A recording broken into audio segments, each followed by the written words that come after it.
Hi, I'm Neil deGrasse Tyson, your host of Nova Science Now, where this season we're asking 6 big questions. On this episode, can we live forever? Some folks seem to be built to last. This guy's 91. I'm 96. 97. 98. These people live long and healthy lives. So what's their secret?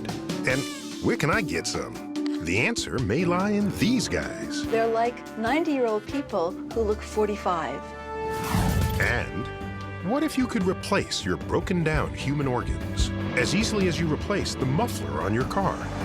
Researchers insist that day is coming, and sooner than you think. I absolutely see a day where there will be jars of kidneys, and jars of livers, and jars of lungs, whatever it is you need.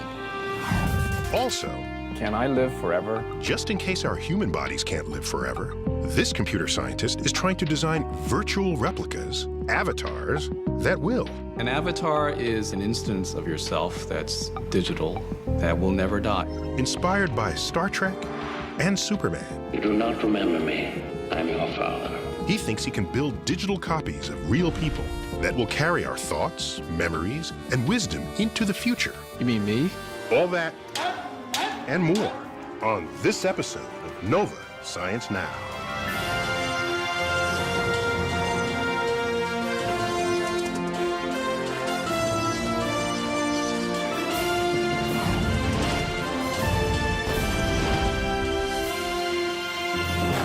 Funding for Nova Science Now is provided by... You know, we take it for granted that nothing lasts forever. And that's true of life itself. Every living thing will eventually break down and die. But does it have to be that way? Can we live forever? We begin our show with a man who seems to have done the impossible.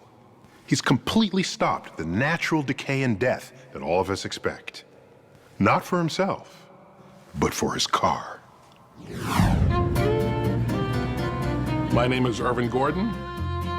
My car now has 2,741,000 miles on it. You heard him. More than 2.7 million miles. The Guinness Book of Records says it's the highest mileage automobile in the world. Every time the car goes out, I break my own record and make it harder for anybody else to catch up. And they'd have more than 4 decades of catching up to do. He drove his new Volvo off the lot 44 years ago. And he and his car have been going strong ever since. You don't have to be the fastest to drive 1,000,000 miles. You got to just hang in there the longest. So this is your baby, huh? This is my baby. Don't touch that car. Watch your knees. It's hard to understand how a car can last so long, look so good, and ride so well after all those miles. Irv's car has the same mileage as all of the Apollo moon landings combined. How many places on Earth and things to do take you 3 million miles to get there? Commuting 125 miles a day to and from work. 125 miles round trip? 35 years. Are you retired now? I'm retired. So what- I retired retired from 12 what? years ago. I was a science teacher. Excellent. Most of the nearly 3 million miles have come from 44 years of crisscrossing the country. The odometer turns over every 100,000 miles. Do the math. It's turned over. 27 times. It's on its 28th. So what does Irv do to get his car to live forever? Well, number 1, regular maintenance. I just do the things that it says to do when it says to do them. Things like regular tune-ups and oil changes. Irv figures he's gone through 110 tires, 440 spark plugs, 788 oil filters, and 3,143 quarts of oil. Sound like there could be some lucrative endorsement deals? So they put you on the payroll, is it? Yeah. Yeah. I'm still waiting for my first box of oil filters. Yeah. Tip number 2, if something's broke, fix it. Replace the worn-out parts. Old cars drop oil. How much do you just drip out of this car? You can go underneath my car with a rag, you won't find any oil. Really? Absolutely. I don't see anything dripping. Bone dry. That's because, over the years, Irv has placed his car into the hands of an elite few. This is my A-team here. Richie Vermont serviced the car from when it was brand new until he retired 7 years ago. He's replaced 3 clutches and countless brakes and mufflers. That sound like it popped. Irv's maintenance bills helped pay for the education of Richie's kids. I'll tell you, I sent my kid to college. The engine has been rebuilt twice. First by Richie after 680,000 miles, and in 2009 by this man, Dwayne Matika. All right, what do we got here? He said it was in pretty good condition. Oil pump. There was nothing wrong with the oil pump, but I figured after 2 million miles, it's a good idea to put a new one in. Another rule of thumb. Every 2 million. Obviously, you replaced pieces of this engine. All right, does that allow it to count as the original car, even though you're replacing the parts that wear out? Yeah. Irv says it's not any different from a living organism. Like your body replaces parts. How many times have all those different cells replaced themselves completely from beginning to end? Does that make you not you? It's the same argument. And of course, Irv would know. Well, this is coming from a science teacher. And so Irv will keep on going. Who would expect how a car would change your life? When you look at pictures taken over the years, you see a man getting older as his car remains as new as the day he drove it off the lot more than 4 decades ago. It doesn't show any signs of giving up. And hopefully this second rebuild will outlast my ability to keep driving.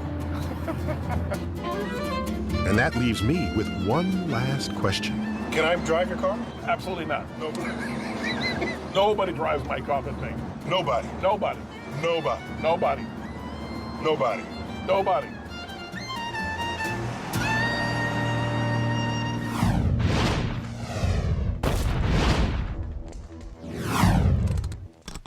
If something in your car breaks or stops working, like your radiator, you can always just take it out and replace it.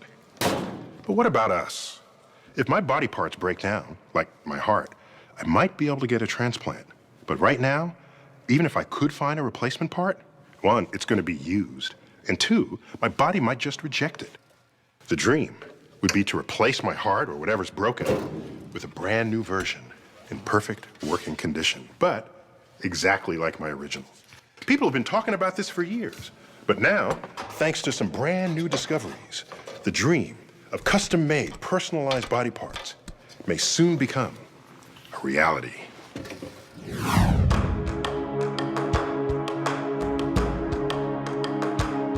In the 2005 sci-fi thriller The Island, people have found a way to live forever. They grow clones and harvest their organs. But real science may be on the verge of a less diabolical solution. This, for example, is no special effect. It's a lab-grown lung, no clone attached.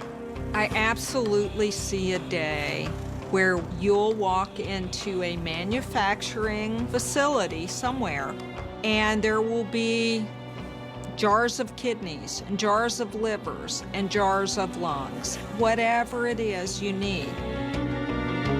Just as in The Island, your body would accept the new organ because it would be yours, grown from your cells. And there would be no more waiting lists for organs.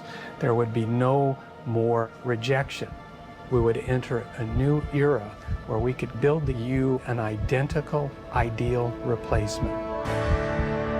But how do you make an organ without a body to build it in? We've been growing cells in the lab for decades, but they just sit around in flat layers or clumps. So how would you coax them to form a 3-dimensional organ like a heart, with chambers, valves, and blood vessels? Maybe it's the same way you go from this to this. See, an organ is not unlike a building. It's a collection of parts that has to come together and work together. Think of a cinder block as a cell. The problem is, a block or a cell alone is not enough. To construct a building, you need to begin with an internal framework or scaffold to define the parts and hold them together. 30 years ago, transplant surgeon Jay Vacanti and chemical engineer Robert Langer realized that to build an organ, cells also need a framework, a scaffold to guide their growth. The challenge was to engineer scaffold materials living tissue could grow on. So this is a material that we call biorubber. Biorubber, and you use the prefix bio because whatever is the material it will take to flesh or living cells. That's right. So why does the cell even care? Because a lot of things could be toxic to a cell, or the cell wouldn't like their surface and wouldn't be able to grow on it. Picky cells. Cells are picky, and some are more picky than others. But sculpting a scaffold out of the right material is only a start. To turn one into a living body part, an ear, for example, it must then be seeded with cells. A few weeks in an incubator allows those cells to multiply, covering the scaffold. Then comes a rather strange test. This is really creepy. I mean, mice are creepy enough, and this one has no hair and a human ear growing on its back. Yes. He doesn't seem to mind that he has an ear growing on his back. No, he knows he's here for a bigger purpose. But this is a very, very important step in the science, because on the back of this animal, we're actually incubating and growing perfect cartilage in the shape of a human ear. And it's completely connected to the blood vessels, so that it's just like a native ear in a normal circumstance. In the head of a person. That's correct. So when this finally gets implanted in a human, you don't expect rejection, as is so common with new body parts. Exactly, because we're going to start with the patient's own cells. It'll make his own tissue, and therefore the body will accept it. Within a year, Vacanti and Langer expect to be implanting their ears directly on the heads of soldiers wounded in Iraq and Afghanistan. But these will not be the first recipients of lab-grown body parts. Already, patients of other doctors have received blood vessels, skin, muscles, even bladders built the same way. I think with enough research, most parts of the body will be replaceable. And I haven't come across very many body parts where somebody somewhere isn't working on trying to replace them. Which is certainly encouraging news for people who need more complex body parts, like 20-year-old Stacy. I was in the hospital, and that's when they came in and told me that I may need a new liver. But will she get one? Every day, nearly 20 Americans die waiting for donor organs. So this problem is an extraordinary problem. There are too few organs for the well over 100,000 Americans waiting. But if we're ever to make the complex organs most needed to save lives, like livers and hearts, the scaffold builders will have to overcome an obstacle, namely plumbing. In a building, it's pretty straightforward. Pipes carry fluid where it's needed, just like blood vessels in the body, except that in a major organ, like the heart, You need a blood vessel per cell because the heart works all day, every day. And I don't know if you've ever seen blood vessels, really, but they look like a tree. And the challenge is not to build that big limb, but to build those little tiny branches that come off. But building these intricate branches might be unnecessary if we take advantage of a remarkable fact. Organs are not just made of cells. So if you wash the cells away, what's left? Well, what's left are these proteins on which the cells sit, and they form the framework of the organ, the scaffold. These natural scaffolds hold an organ's shape down to the smallest detail, including every blood vessel. So could they be used to build a complex organ like a heart? 6 years ago, no one could say, because no one had ever stripped a heart of its cells, leaving the scaffold intact. But Taylor's colleague, Harold Ott, thought he could find a way. He would use the blood vessels in a rat's heart to deliver a chemical that would dissolve its cells and nothing else. But which chemical? So the process of finding the right chemical was literally a try and error process, starting from A to Z on the chemical shelf. First, Ott tried enzymes, but they dissolved both the cells and the scaffold. Other chemicals caused the hearts to swell up. Finally, he tried a soap commonly found in shampoos. We saw the heart become translucent. And it was obvious to us all that something had happened that hadn't happened in the months before. What we had is this thing that looked like a heart, but it looked like a ghost heart, if you will. Injections of dye showed the scaffold to be undamaged down to the smallest blood vessels. And we now know that this technique works with many organs, including human-sized ones. This is essentially the scaffold of a heart. Who knew a heart had a full skeleton? But it essentially has no cells, dead or alive. It's beautiful. You can see the blood vessels here, the chambers of the heart. You can see the valves. But could a bare scaffold once again become the framework of a living heart? Taylor soon discovered it was more than a matter of injecting cells. Just putting cells on a scaffold isn't enough. It's putting cells on a scaffold and giving them an electrical signal and giving them a mechanical blood pressure and then giving them oxygen. It's not just a heart in a jar, it's a heart in an artificial body.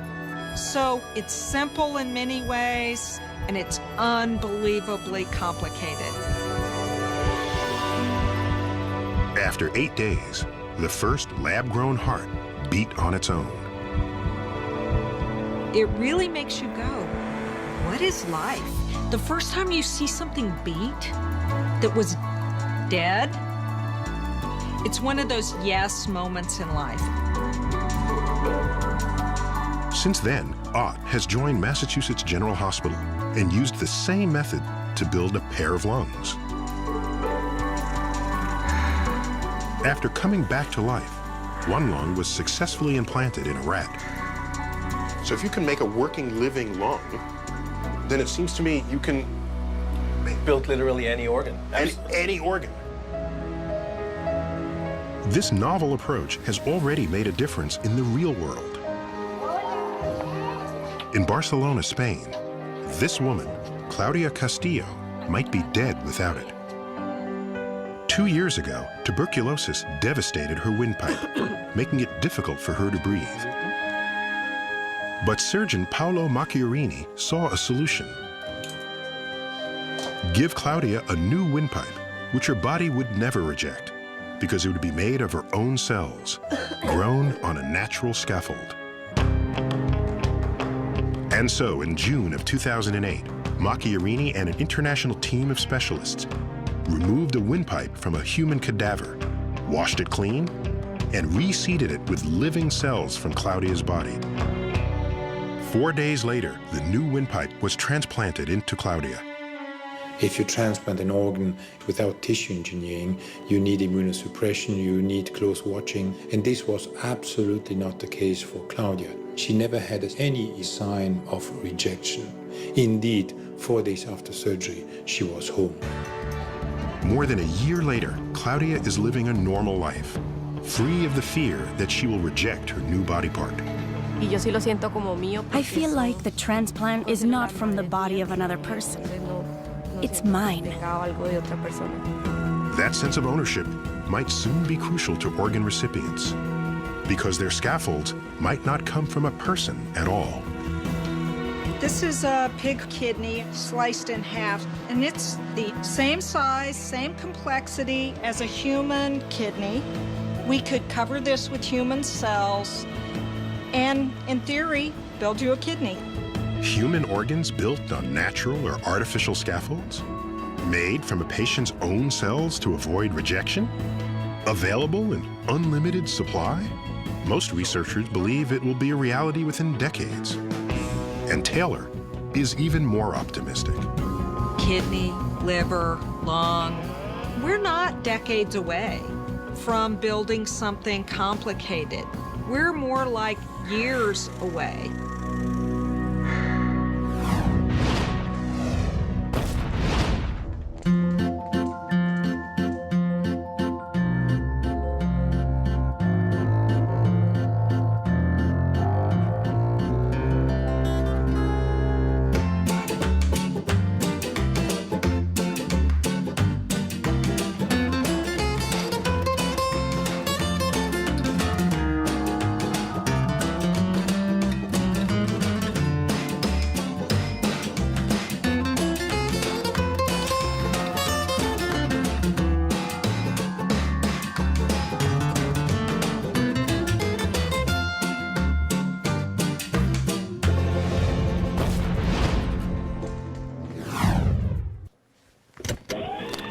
Just like some well-made cars, some people last longer than others. They don't fall apart. You don't even need replacement parts. What's up with that? You know, if medical researchers figure it out, then maybe everyone could last longer. Correspondent Zaya Tong tracked down some lucky folks who don't age like most of us, and the doctors who were trying to figure out the secret to their fountain of youth. So how'd I do? Some people are like forces of nature. Aging gracefully is simple for them. My name is Chuck Yogi. I'm 91 years old, ever since the last couple of days. So I'm fully 91. Somehow, James Harai got to 91 too. I've been blessed with good health, I guess, you know. Kind of makes you wonder how they do it. Do you have a secret to looking so young at 90? Just don't worry about unnecessary things, you know? I'm happy-go-lucky. But while these guys are living proof that longevity comes naturally for some, other people are pulling out all the stops to try and live as long as they possibly can. Computer scientist and inventor Ray Kurzweil takes 150 pills every single day. That might sound like a lot, but it's not enough to just be natural. I take 400 milligrams a day of resveratrol, a lot of vitamin D. So what's he doing with all those pills? In my view, death is a great robber of all the things that give meaning to life. It destroys knowledge and wisdom and relationships. And there's actually a lot that you can do to slow down these aging and disease processes. But is Ray wasting his time looking for a fountain of youth that's just a myth? The goal right now is to live long enough to get to a future point where we will have technologies that will extend our longevity even further. In fact, scientists have been tinkering in the lab trying to extend life for a long time. And they've come up with a couple of things that do work in animals. Calorie restriction, for instance. Basically, putting an animal on a diet seems to kick in a survival response and helps it live longer. And they found a substance in red wine that has a similar effect. But what if somebody could figure out how these guys did it so effortlessly? The fish is not cooperating today. I think the camera's shy, I mean. Cynthia Kenyon thinks she may have found one of the keys to a long life in a tiny, nearly microscopic worm called C. elegans. So how can we learn anything about human aging from these tiny little worms? I know they look really different from us, but the basic processes of life are very similar at the molecular level. The good thing about these little guys is that they get old and die in just a little over 2 weeks. Okay, watch this. I'm going to show you something really cool now. So this is the normal worm when it's young. So it's a nice, sprightly worm, what I'd expect a worm to look like. Quite feisty. Now I'm going to show you the same kind of worms, but just 2 weeks later when they're old. Wow. So here, this is a normal worm when it's old, and you can see they're about to die. Oh, wow. So these are really slow moving here. I didn't think you could see aging in a worm so dramatically. Okay, so now what I'm going to show you are worms that are the same age, but you'll see that they look much younger. So these worms are the exact same age as the ones that we saw that were almost dead? Yeah, they look much younger, even though they're the same age. And they're wriggling about just like the other ones, huh? So they're like 90-year-old people who look 45. That's incredible. So what's different about these? We've changed one gene, that's all. Kenyon changed one gene in the worm. Genes are made of DNA, long strings of 4 chemicals best known by their initials, A, G, C, and T. Together, they form the basis of all life on Earth. Kenyon found that there was a gene that scientists call FOXO, which had a central role in keeping her worms freakishly youthful. What FOXO does is it helps the animal to protect and repair its tissues. The reason that it can do it is this one gene controls a lot of other genes. FOXO is a master control gene, meaning it regulates hundreds of other genes, genes that have a profound effect on the worm's health.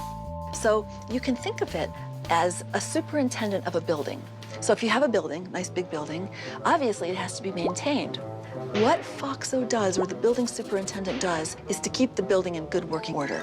The superintendent makes sure that the electricity works and that the roof doesn't leak. It makes sure that the walls are painted by hiring painters. It makes sure that the floors are swept. But the superintendent doesn't actually do all these important jobs. The building superintendent would hire workers to do these different things. What FOXO does in the cell is it switches on other genes. Those worker genes do jobs like enhancing the immune system and protecting the cells from bacterial infection. Some of these genes that protect the cell make proteins that will kill invading microorganisms. Others are switched on that are antioxidant genes. Kind of like a rust inhibitor for a cell. Now, most living things need oxygen, but oxygen can actually be damaging to cells that aren't prepared to deal with it. And yes, there's a worker gene for that too. I'd say altogether there are probably about 100 worker genes that have very important roles. And together, what you get is a cell or a tissue or an animal that stays in really good working condition for a lot longer. All those processes are actually directed by the FOXO superintendent gene. Kenyon tweaked one gene in the worms and made FOXO more active. With a more active superintendent, the cells became more resilient than normal, and Kenyon's worms lived twice as long. If there's one gene that dramatically increases lifespan in worms, could the same be true in humans? I went to Alaska 10 times. Yeah? They have big fish in Alaska, right? Mr. Harai and the others are part of a groundbreaking 45-year study in Hawaii that's trying to find out. The Honolulu Heart Program population is a group of Japanese American men. Beautiful sunset. That we have followed since the 1960s. When you hear people my age, they say, it's so hard to even get out of bed. So I said, so why don't you jump up? But they said, no. What's he have that other people don't? 35 times. What's important for aging is it's a process. So we've studied the process in these men for decades. Wilcox and geneticist Timothy Donlan wanted to see if they could find out anything about the genetics of human aging from this unique scientific resource. This is one of the freezers that houses the over 8,000 samples from this project that's been conducted over the last 45 years. Wow, so this is like data frozen in time. That's right, safely tucked away here. Using these samples, they tested 5 genes that had already been shown to help animals live longer to see if any of them would extend human life as well. And based on that list, we found one gene that was heads and shoulders above everything else, and that was the FOXO gene. The FOXO gene, that's right. The same superintendent gene that helped double the life of Cynthia Kenyon's tiny worms. Though everybody has the FOXO gene, these Hawaiian men seem to be living longer, healthier lives because they have a protective version of FOXO. We found that if you have this FOXO gene, you have a 2-fold chance of living to 100. And if you have 2 copies of this, you have a 3-fold chance of living to 100. A gene typically consists of 2 copies. You get 1 copy from your mother and 1 copy from your father. So with FOXO, the area that we looked at, you could have a C or a G from your mom and your dad. The vast majority of us have 2 Cs. About 25% of us have 1 G and 1 C. And about 10% have 2 Gs. If you have 2 Gs, you hit the jackpot. That's triple the odds of living to be 100. You can go to Vegas with those odds. I'm not very good at this, but I read palms a little bit. And believe it or not, you actually have an incredibly long lifeline. No kidding. Yeah, you do. And not only triple your odds of living that long, but being healthy. So it was a gene that appeared to be associated with extended health span, not just lifespan. It tells us that FOXO in humans affects aging. You could have imagined that we have the gene, but it doesn't do the same thing. But this says it does. News of the Hawaii study sped around the world, and scientists confirmed the results in population after population in Germany, Italy, New England, California, and in China. Nir Barzilai of the Albert Einstein College of Medicine in New York I am now 98 years old. also found a similar pattern in the FOXO genes of Ashkenazi Jewish centenarians. 96, 97, 98. This data on the FOXO pathway that came from Hawaii and then confirmed by us was confirmed by other groups, and in fact it's the most consistent, validated study in this field, suggesting that this is real and important for human aging and longevity. You don't feel old, you feel young. And it's also consistent with what we have learned, that there's this whole concept of a superintendent that is regulating whatever is going in the house. Oh, you gotta go and go. And in the future, that knowledge could be used to develop new drugs to combat age-related diseases. And perhaps someday to help us live longer. Good job, Mr. Harai. The vast majority of us get an average set of genes. So it's what you do that becomes most important. Eating a good diet, regular physical activity, engaged in life. As you age, I think every little thing pleases you more than in the past. And now I gotta aim for the century mark, yeah. So how do you think you're going to celebrate your 100th birthday? 100 candles, it would be a fire hazard. Yeah, it would be a fire hazard.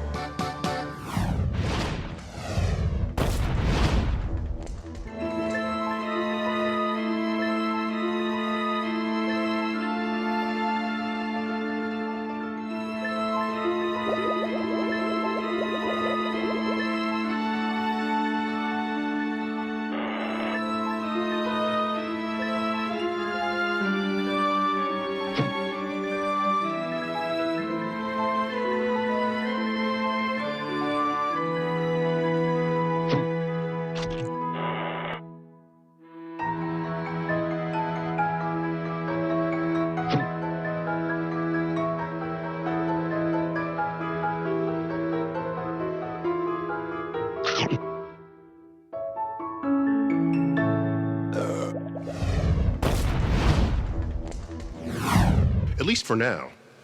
It's much easier to extend the life of a car than of a person like you or me. The car's not flesh and blood and complex organs. But what if you could create a version of yourself that was indestructible? In this episode's profile, we'll meet a computer scientist who wants to build virtual versions of ourselves.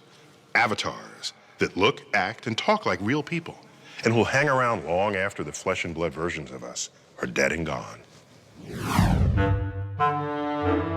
In 1987, when Jason Lee tuned into Star Trek: The Next Generation, he saw the holodeck for the very first time. I was curious to see how three of history's greatest minds would interact in this setting.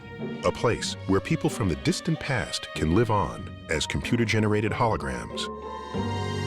End program. And that's when a sci-fi TV show gave this computer scientist his big idea. A way to allow all of us to, in a sense, live forever. If you were to think about that when Star Trek first came out, you would think, oh, this would be impossible to do. But now it's possible.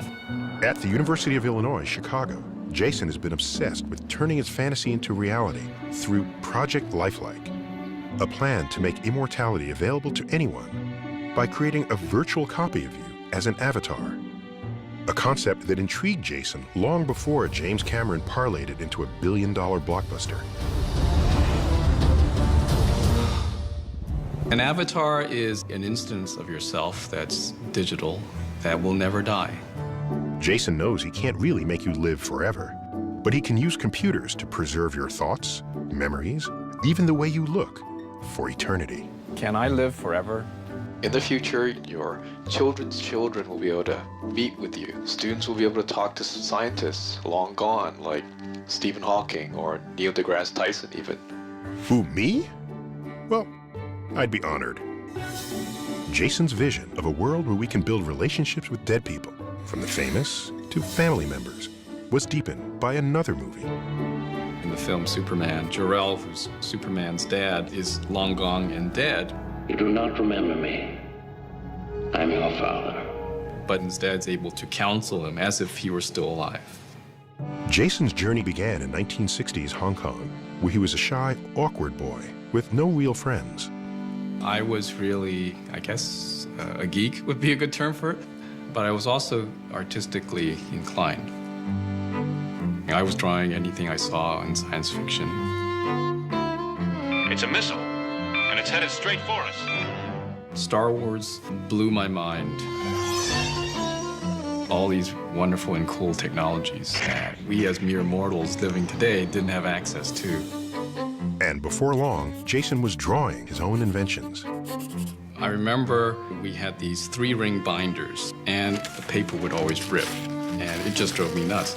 And so I was imagining some futuristic computer. It wasn't a computer back then. I didn't know what a computer was. A futuristic magical pad where I would write on. Of course, nowadays we call it a tablet computer. And we call it the iPad. If only I patented back then. Then, Jason saved up to buy his own computer. And he instantly became obsessed, spending 9 hours a day at the keyboard. Even when I went to sleep, I was writing code while I was asleep, and I would find an error, and I would wake up, and I would find, yep, certainly there was an error in the code. When Jason left Hong Kong to go to college, he had promised his parents he would study the well-established field of chemical engineering. But he had a secret plan. The first day I landed in the US, I head straight for the computer science department and said, how do I switch majors? And then I wrote a letter back to my dad and said, I switched to computer science. He was actually supportive. After college, Jason was eager to make his mark designing computer graphics. And he learned about EVL, the Electronic Visualization Lab in Chicago. It was people who had long hair, all sorts of strange and crazy people.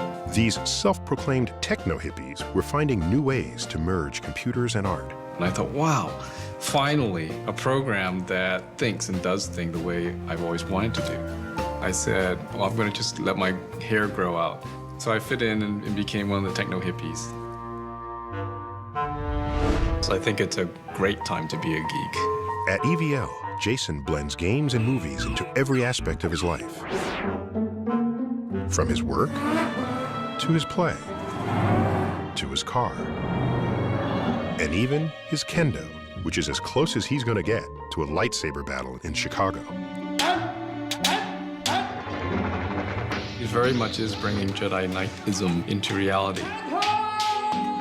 No respectable Jedi Knight would use any other Jedi's sword. After 15 years, Jason became lab director. And he could now take aim at his most ambitious sci-fi fantasy, how to create a realistic avatar. Still an artist at his core, Jason used art as inspiration and his drawing skills to develop ideas. In 2007, Jason joined the growing field of avatar researchers as he began work on his plan to live forever. As usual, Jason started with a drawing. I always start with a picture in my mind. The picture goes onto paper. The picture goes into the computer. I spin the thing around to see if it makes sense. Next, Jason had to make an avatar look like a living, breathing person. For a guinea pig, he used himself. First of all, we take photographs of their face from multiple angles so that we can use software to reconstruct the face in 3 dimensions as realistically as we can. Then Jason teaches his double to move, just like he does. And so for that, we put them in a motion capture suit. Jason even records and modifies his avatar's emotional expressions. Like whether they're happy, sad, angry. Let's look at a little bit of anger. There you go. As Jason fine-tuned the graphics, he needed to teach his avatar to think and talk. So he turned to artificial intelligence experts. Our collaboration involves researchers in Florida. To overcome the 1,000-mile gap between collaborators, Jason's team invented their own 20-foot video wall. So the researchers in Chicago and Florida could work on the avatar's intelligence as if they were in the same room. The avatar doesn't use its hands now to talk, and I think at some point we're going to need to show some hand-waving motion. Jason records the ideas and thoughts he wants his avatar to express. Designing computer algorithms is like writing poetry or painting a picture. So that someone can sit down and ask his avatar dozens of questions. Why is Star Trek important to you? Star Trek portrayed so many compelling ideas about our future. And this idea of preserving our life experiences for future generations has been catching on. When I watched Avatar, the most interesting notion about it was when these people passed on, their knowledge is absorbed into this tree of past knowledge. And I thought, aha, that's what we're trying to do. Ultimately, what you have is a collective knowledge of people. Jason dreams of a future where anyone can program all of their thoughts, feelings, memories, hopes, and fears into a virtual replica of themselves, so people can actually speak directly to those long gone. What we'd like to do in the future is to try and break the avatar out of the box, make it a person in the real world, conversational avatars that are as intelligent as humans. You mean me? You mean I'm not really alive?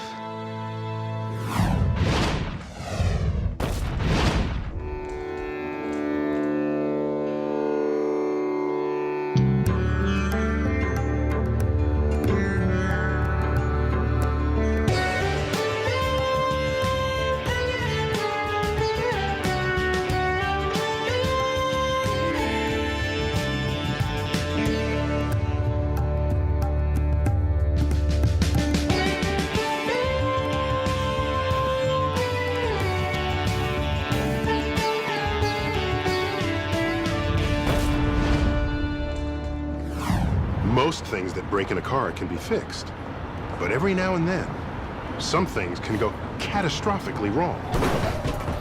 And the results could be fatal. In those situations, if we could freeze time, we could fix the problem before the worst happens. Well, some doctors think they can do just that with people who are in the middle of life-threatening crises, like a heart attack or stroke. Correspondent Peter Standring found out how freezing, or at least slowing down time, is already saving lives. All set. Drive safely. Thank you. Every once in a while, there are news reports of miraculous survivals that seem almost too incredible to be true. People who drown in icy water, or are buried in snow. Their hearts stop beating, and they're getting no air. They seem to be dead, yet mysteriously, they come back to life. I got a pulse. Somehow, their bodies seem to go into a state of suspended animation, so they can survive without oxygen for an hour or more instead of mere minutes. But how? Researchers have been looking for clues in some surprising places. Starting with this guy, the 13-lined ground squirrel. He might not look like he has much in common with near-death survivors, but in fact, he's an expert at surviving an experience that seems like it should kill him: hibernation. Today, I've come to Minnesota in search of these hibernating squirrels, and it's freezing. So the squirrels are actually underneath all of this snow and under the ground right here. All around here. The animals are probably about 4 feet below the surface of the snow. Man, how do they survive that? That's a great question, and it's something we're trying to figure out in the laboratory. Matt Andrews is trying to unlock the secrets of hibernation. Here in Minnesota, could the hibernating squirrels have something in common with people who mysteriously come back from the dead? So what is this place? What is this room, Matt? this is the environmental chamber where we keep our animals in a state of hibernation. Why are we whispering? We want to duplicate the conditions that the animal experiences underground during the winter. And so we're duplicating that here in the laboratory setting. The squirrel's dark laboratory home is kept at 40 degrees, about the same as it would be underground. So underneath all of this sawdust, we have our 13-line ground squirrel. This is exactly what they would look like when they were in their burrow. And there is a hibernating 13-line ground squirrel. Comfy, cozy, rolled up in a ball. And this is the way that this animal spends the winter. It can survive in this state for months. Would you like to hold one? Absolutely. Wow. Look at that, my very own little bundle of fur. I think it's the first time I've handled a hibernating animal. When these squirrels go into hibernation, it's an amazing process. their heart rates drop from 300 beats per minute to 3 or 4. Their body temperature drops from about 98 degrees to about 40. They only take a few breaths a minute and use barely 2% of the amount of oxygen they need when they're awake. Now, you might think that all of those drastic changes would be enough to kill off these little guys. But despite it all, they emerge from their long winter slumbers completely fine. There's no damage to any of their organs, there's no damage to their brains. It's really incredible. Okay, it's time to put them back to bed now. Okay, make sure you tuck them in good. Hibernation is deeply mysterious. So, Ann, what do you have going on here? In his lab, Matt Andrews studies its impact on genes. He's discovered several genes that get turned on in some cells only during hibernation.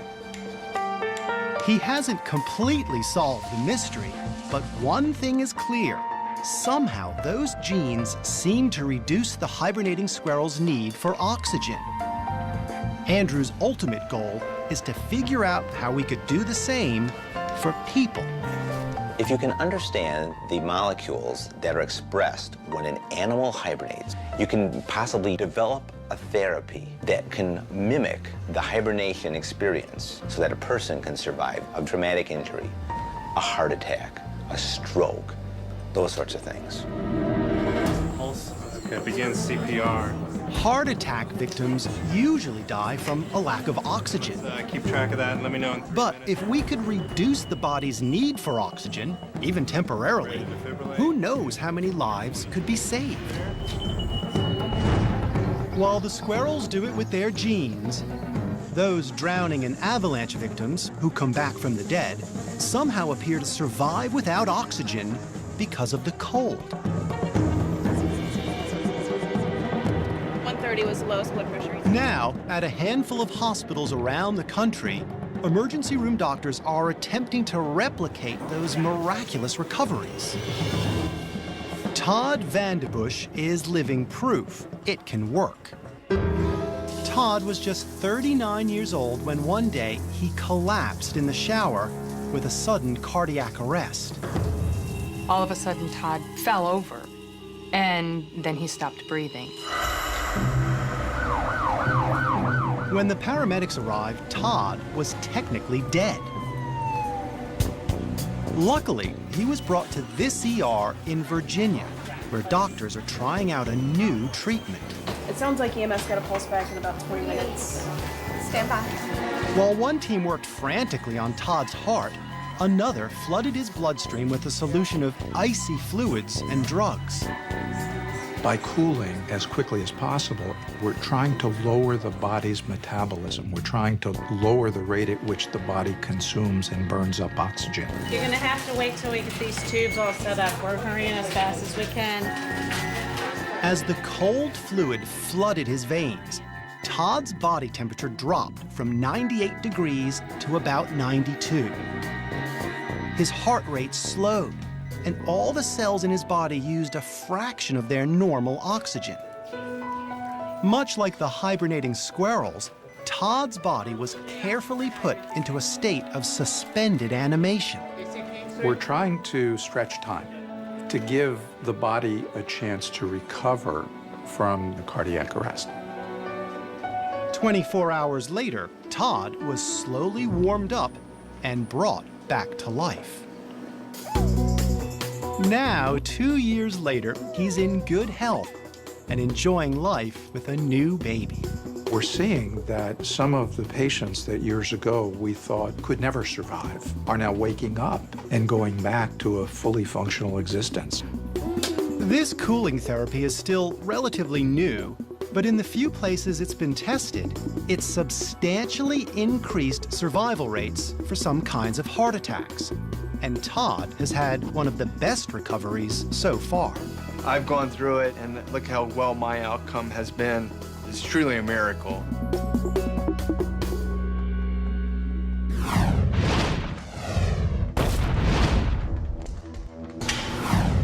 And now for some final thoughts on living forever. The urge to not want to die is as natural as life itself. But you should always be careful what you wish for. One day, it might just come true. If starting now, everyone in the world lived forever, then Earth's current population of 7 billion, which would, at its current rate of growth, double in 60 years, would instead double in only 35. Take this forward 6 centuries or so, and you have so many people on Earth that everybody will have to stand up straight just to fit on all the world's land area. So that leaves interplanetary colonization as the only obvious next step to accommodate such vanities. But not all planets are Earth-like. Actually, none of the known planets, inside or outside our solar system, are Earth-like. Which means, if biomechanical genetic engineering is what grants you immortality, then why not alter or enhance our organs in ways that allow us to thrive under the exotic conditions of alien planets? And that could be only decades away. There's just one catch. You need a space program capable of leaving Earth entirely, rather than just driving around the block in Earth orbit. Until then, our bodies may out-advance our access to space, making Earth a very crowded place to come. And that is the Cosmic Perspective. And now we'd like to hear your perspective on this episode of Nova Science Now. Log on to our website and tell us what you think. You can watch any of these stories again, download additional audio and video, explore interactives, hear from experts, and watch revealing profiles of our web-only series, The Secret Life of Scientists and Engineers. Find it all at pbs.org. That's our show. We'll see you next time. See a hidden side of science on Nova's web-exclusive series, The Secret Life of Scientists and Engineers. Think you know scientists? Think again.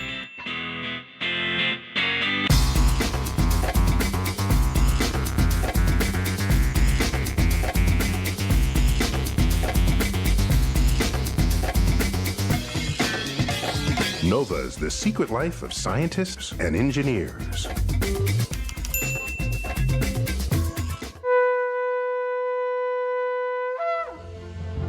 This Nova Science Now program is available on DVD at shoppbs.org or call 1-800-PLAY-PBS.